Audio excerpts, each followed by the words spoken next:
Hola, ¿cómo están? En medio de una nueva jornada de protesta, cientos de personas han salido de nuevo a las calles de Mozambique, convocadas por el opositor Venancio Mondlane contra el presunto fraude en los comicios del 9 de octubre. Hoy en el mapa vamos a analizar qué sucede en ese país y si hay algún tipo de interés detrás. Bienvenidos.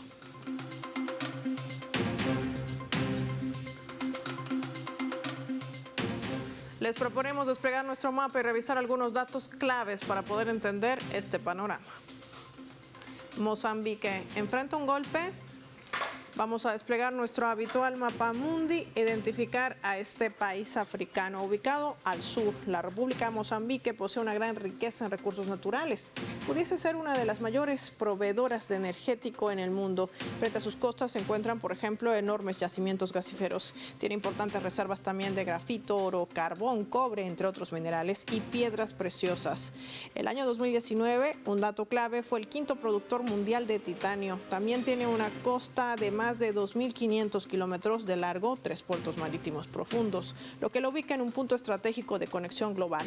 Posee ríos y bosques, madera y un vasto potencial turístico. Sin embargo, con una población de más de 33 millones de habitantes, es uno de los países más pobres, o en realidad habría que decir más empobrecidos. Cerca del 64% vive por debajo de ese umbral de la pobreza. Los grandes yacimientos de recursos de Mozambique están en la mira de consorcios occidentales. Allí operan, por ejemplo, empresas francesas, noruegas, británicas, italianas y estadounidenses. También el país del norte, hablamos de Estados Unidos, mantiene acuerdos militares, sanitarios y de exportación con este país africano. ¿Qué ha pasado recientemente en el país? También lo vemos en nuestro mapa.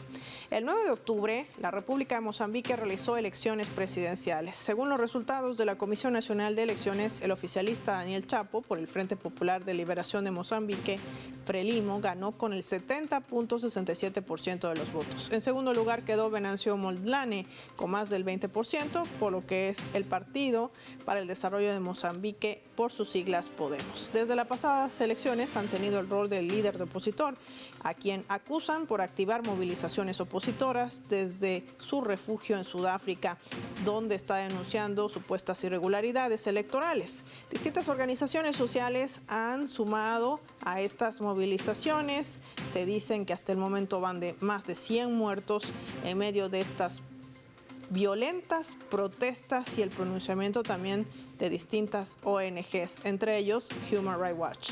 Organizaciones estadounidenses de derechos humanos siguen alzando su voz en torno a lo que sucede en este panorama, en esta nación africana. Al menos hay que decir también que todo esto se genera sobre todo en la capital, en Maputo. Un panorama que está generando también tensión, sobre todo en los países con los que colinda, Tanzania, ahí vemos a Ruanda y también a Sudáfrica. ¿Qué implica todo esto? Hoy lo analizamos en el mapa.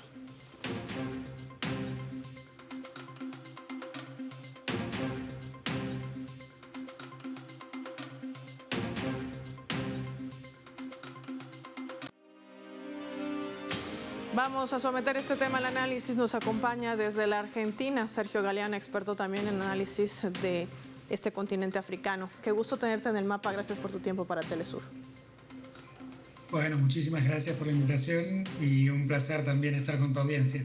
Sergio, este es un tema interesante porque todo lo que llega prácticamente de estos países africanos provienen de agencias occidentales. ¿Qué realmente está pasando en el país? ¿Cómo funciona la política interna relacionado, por supuesto, a las pasadas elecciones presidenciales? Bueno, las elecciones dejaron un resultado llamativo en términos de, históricamente en Mozambique desde la independencia, la Frelimo, quien actualmente ganó las elecciones, es el partido de gobierno. En un primer momento, en un primer periodo, un régimen de partido único. Luego de unos acuerdos tras una guerra civil, hubo elecciones multipartidarias con veedores occidentales de la comunidad internacional que certificaron la validez de las elecciones, y en esas elecciones se impuso nuevamente, desde la década del 90, las elecciones regularmente se realizaron sin mayores objeciones, y siempre se impuso la Frelimo, y el partido derrotado era la antigua guerrilla sostenida por Estados Unidos y por la Sudáfrica del Apartheid, que era RENAM. esa guerrilla se reconvirtió en partido político y se presentó históricamente a esas elecciones y existe hasta el día de hoy.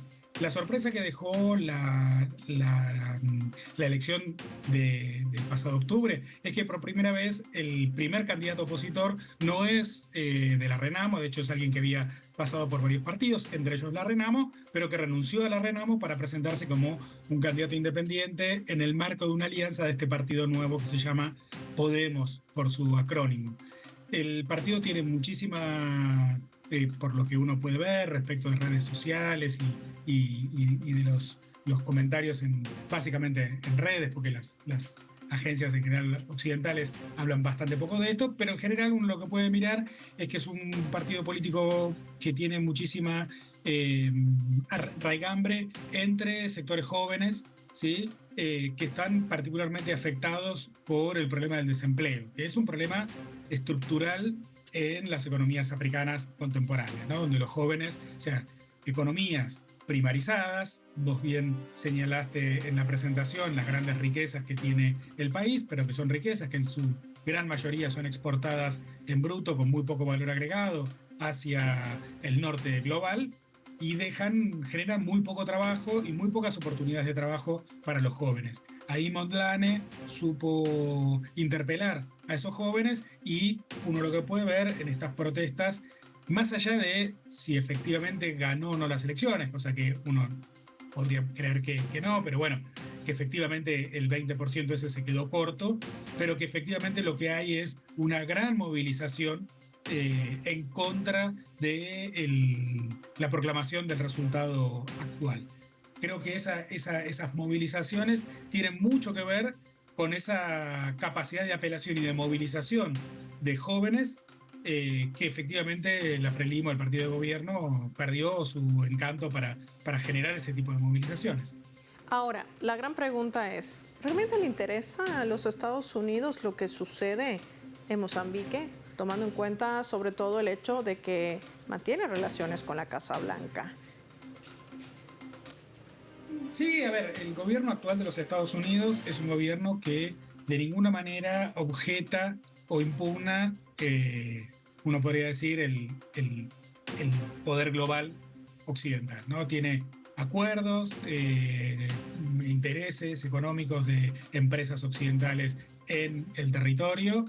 Y en ese sentido, a diferencia de lo que sucedió en otros lugares de África, por ejemplo en el Sahel, donde claramente hay un desafío abierto a la injerencia occidental y la búsqueda de nuevas alianzas, sobre todo con Rusia, o una apertura hacia China. En el caso de Mozambique, me parece que no estamos en ese escenario y el nuevo presidente Chapo tampoco anunció una ruptura, podríamos decir, de esa línea tradicional de buenos vínculos con la Unión Europea y con Estados Unidos.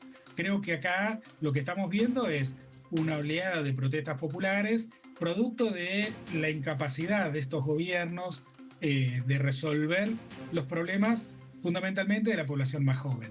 Uno puede ver esto en Mozambique, pero también lo pudo haber visto hace poco tiempo en las últimas elecciones en Sudáfrica, donde el Congreso Nacional Africano por primera vez tuvo que crear una coalición de gobierno con partidos opositores porque perdió la mayoría. Uno lo puede ver en otro país de África Austral, en Botsuana, donde el partido de gobierno que estaba en el poder en elecciones relativamente limpias desde 1965, perdió sorpresivamente las elecciones hace pocas semanas. Uno lo puede ver también en Mauricio, que es una isla también cerca de Mozambique, en el Océano Índico, donde ganó un candidato antisistema que está pidiendo al norte global reparaciones por el cambio climático. Digo, me parece que lo que estamos viendo es cierta movilización popular que se está yendo de las manos, incluso creo yo, del mismo, en el caso de Mozambique, uno puede decir, del mismo Mondlane.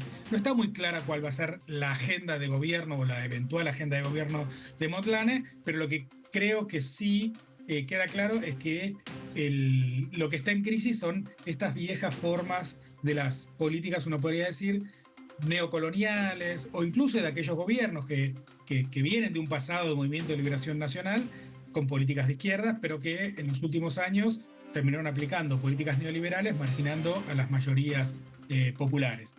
creo que lo que estamos viendo en este momento es eso, ¿sí? Es el hartazgo de vastos sectores, fundamentalmente sectores urbanos, que encuentran muy difícil el acceso a una vida digna y que responsabilizan a las autoridades por eso. Y encuentran en alguna figura política, en este caso Montlane, algún catalizador para mostrar ese descontento.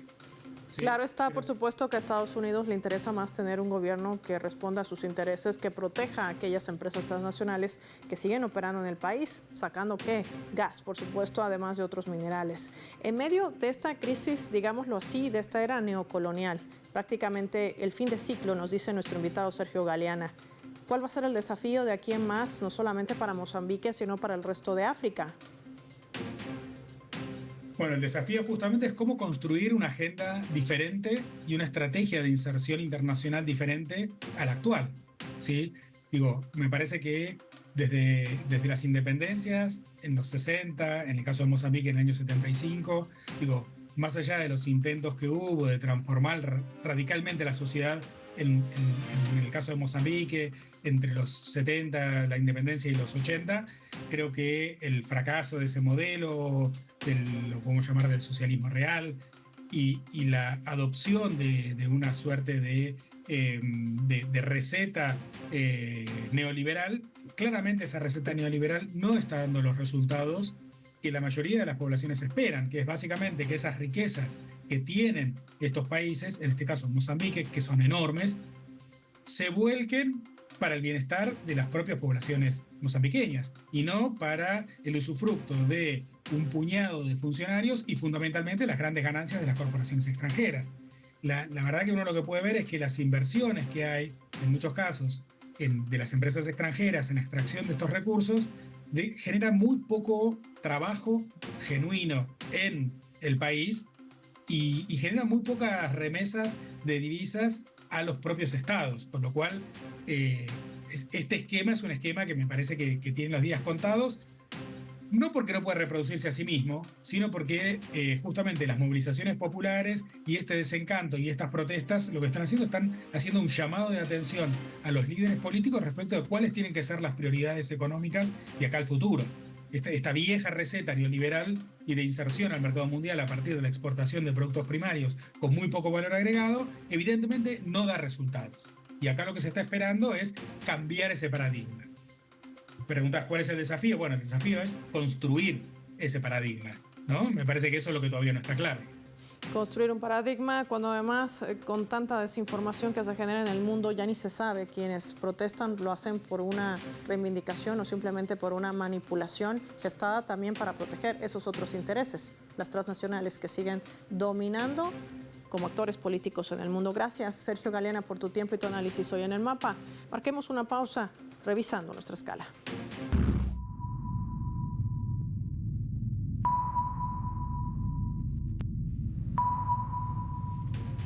Esta vez a través del portal web de Médicos Sin Fronteras, que está titulando de la siguiente manera, y lo vamos a colocar en la pantalla del mapa. El conflicto sigue afectando el acceso a la atención sanitaria en Cabo Delgado. Esto es en Mozambique.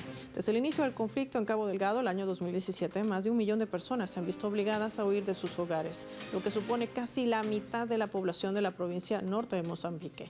Estos datos, que además suman Naciones Unidas, reseña que todavía hay 576.000 personas desplazadas, mientras que otras 630.000 han regresado en los últimos 3 años a zonas previamente golpeadas por el conflicto, principalmente en los distritos de Mocimboa, Da Praia y Palma. Actualmente la situación de seguridad sigue siendo inestable, con operaciones militares en curso en zonas costeras de las fuerzas mozambiqueñas y aliadas, en particular del ejército de Ruanda. También han habido un incremento de los ataques reivindicados por grupos armados no estatales.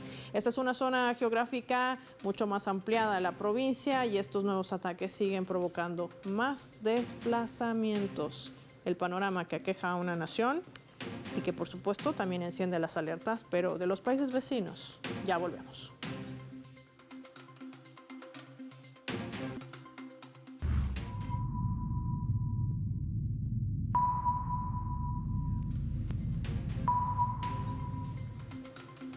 Vamos a sumar también otro elemento para el análisis a través de la fotografía. En esa imagen se aprecia la quema de una vivienda. Esto es en Cabo Delgado, ubicado al norte de Mozambique, este país africano. Siguen sumándose las denuncias de que facciones terroristas del Daesh han incendiado no solo casas, también iglesias de cristianos y de otras religiones, donde millones de personas se han visto obligadas a abandonar sus lugares de residencia.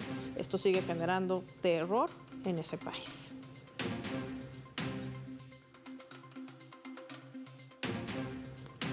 Analicemos este escenario. Nos acompaña desde la Argentina, experto también en geopolítica, Wadi Calvo con nosotros. Wadi, qué placer tenerte en el mapa. Gracias por tu tiempo para Telesur. Hola Paola, gracias por la invitación. Wadi, terrorismo en Mozambique. ¿De dónde son? ¿Quiénes son y cómo operan? Bueno, el grupo inicial era de combatientes provenientes de Tanzania y de Ruanda, que conformaron un grupo llamado Defensores de la Tradición y tienen como epicentro la provincia norteña de Cabo perdón, se me fue el nombre de la provincia. Bueno, una provincia norteña que es fundamentalmente musulmana, la población. Mozambique está, digamos, hay una gran población católica en el sur, y el norte predomina más la religión islámica y muchos grupos animistas también, ¿no es cierto? Bueno, este grupo se instaló en Cabo Delgado en 2017 y su acción fue intermitente, pero a partir del 2021 tomó mucha mayor fuerza, ocupando ciudades de hasta 60.000 habitantes como la ciudad de Palma, y por lo que tuvo que operar el ejército con un esfuerzo mayúsculo. Han controlado esa ciudad prácticamente una semana antes de abandonarla, produciendo lo de siempre: saqueos, secuestros, muertes. Pero este grupo especialmente opera en pequeñas poblaciones donde, además de practicar decapitaciones, ritual típico de los grupos pertenecientes al Daesh, secuestran menores para incorporarlos a sus filas y demás. Esto llamó, digamos, la atención a diferentes países de Occidente, particularmente Francia y Estados Unidos, Sí. donde en Cabo Delgado, en las costas, tiene grandes emprendimientos gasíferos, ¿no es cierto? ¿Qué relación tiene estos emprendimientos gasíferos que nos mencionas, Wadi, con la presencia de estas empresas transnacionales de Occidente? Bueno, operan así desde hace aproximadamente 10 años, quizás un poco menos, porque se ha descubierto un gran yacimiento de gas mar adentro, ¿no es cierto? No en tierra firme, sino mar adentro. Y han llegado estas empresas con grandes, digamos, con grandes proyectos. Incluso Exxon, la norteamericana, ha emprendido la construcción de la obra, digamos, civil más grande de la historia del continente, ¿no es cierto? Y digamos, el Daesh llega en el momento de gran expansión, que fue 2017-2018, hacia África Oriental, ¿no es cierto? Y bueno, como siempre, el proyecto del Daesh más que nada es la publicidad, el golpe de efecto. Cabo Delgado se ha convertido en un objeto de apreciación de todo el país y de muchos países fronterizos, justamente por la llegada de recursos que está teniendo. Entonces, Sí. para el DAS no hay mejor oportunidad que frente a esa mirada tan atenta, presentarse así, ¿no es cierto? Y en medio de este escenario, las protestas que se desarrollan en la capital de Mozambique. De esto me gustaría profundizar contigo, Wadi, y por ello compartimos nuestra leyenda.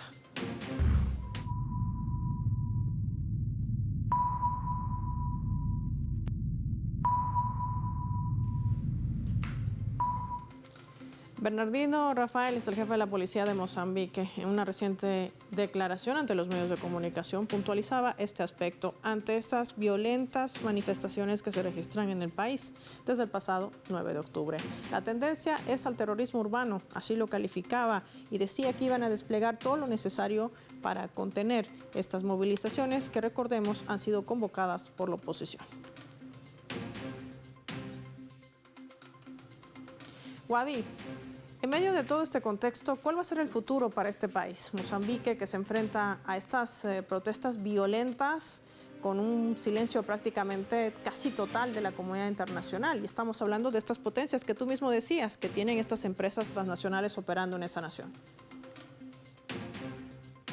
Bueno, es difícil responder esa pregunta porque, bueno, está en pleno desarrollo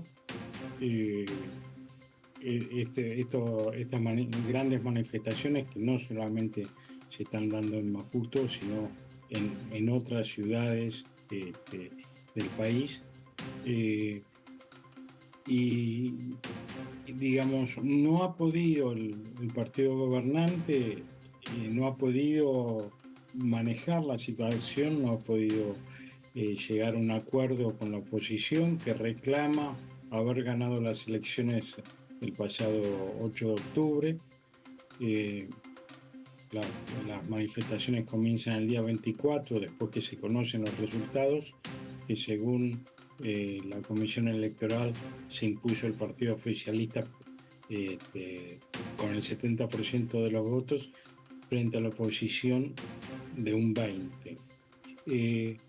El Frelimo, que es el partido gobernante, una antigua organización armada que se impuso en la guerra de independencia contra Portugal en el año 74, gobierna el país desde entonces, con diferentes presidentes. Ha dirigido Mozambique, digamos, desde el comienzo de su historia como nación independiente. Y el RENAMO, que es una organización de ultraderecha que fue armada por Estados Unidos, Sudáfrica, en los años 70 para enfrentarse justamente al Frelimo, que era una organización de izquierda, en el marco de la Guerra Fría. Bueno, los dos se han reconvertido a partidos políticos. El candidato de la oposición es un personaje bastante particular, un monje, un pastor de estos televisivos, además dueño de bancos y demás, Venancio Mondale. Si bien fue desde siempre del RENAMO, conformó otra organización política para un poco engañar a la población diciendo que era una fuerza nueva y demás, pero está enquistada ahí la ultraderecha y la ultraderecha evangelista, ¿no es cierto? Que sabemos que siempre son elementos de mucha presión. Y están en plena disputa, no interviene ninguna nación para mediar entre la oposición y el gobierno. Y esto lleva ya más de 40 días. con saqueos, el aeropuerto principal de la capital funciona con cortes constantes, igual que internet, igual que el servicio eléctrico. Algunas fronteras han empezado, algunos países fronterizos han empezado a cerrar esas fronteras. Y yo hace más de un mes había escrito una nota que se llamaba Muy cerca de la explosión, ¿no es cierto? Y creo que ese título todavía sigue teniendo actualidad. Mozambique está muy cerca de un posible quiebre institucional y que estalle allí una guerra civil. Y esto, bueno, a partir de eso las consecuencias son absolutamente desconocidas, ¿no es cierto? Estas cosas se saben cómo empiezan y nunca cómo pueden terminar. Sin lugar a dudas, además todavía, sin embargo, si revisamos este mapa por toda la frontera que comparte con Tanzania y sobre todo al sur con Sudáfrica, un país que además tiene grandes e importantes reservas de oro. Gracias, como siempre, Wadi, por tu tiempo y tu análisis hoy en el mapa. Nosotros vamos a finalizar el programa revisando nuestro vector.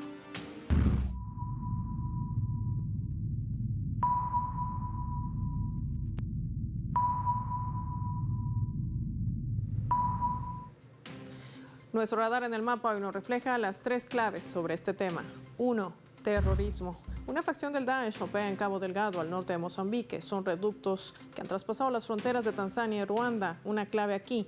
Allí operan empresas europeas y norteamericanas gasíferas que están ocupando ese sector del país y que por ende tienen intereses. Si existe alguna preocupación expresa de Occidente, solo para defender estas empresas transnacionales que siguen operando en esa nación africana. 2. Protestas. Mozambique es el país que tiene relaciones con Estados Unidos. Sí, no hay un desafío a las directrices de la Casa Blanca y las protestas se le han salido de las manos. A Estados Unidos le conviene tener un gobierno servir a sus planes en ese continente.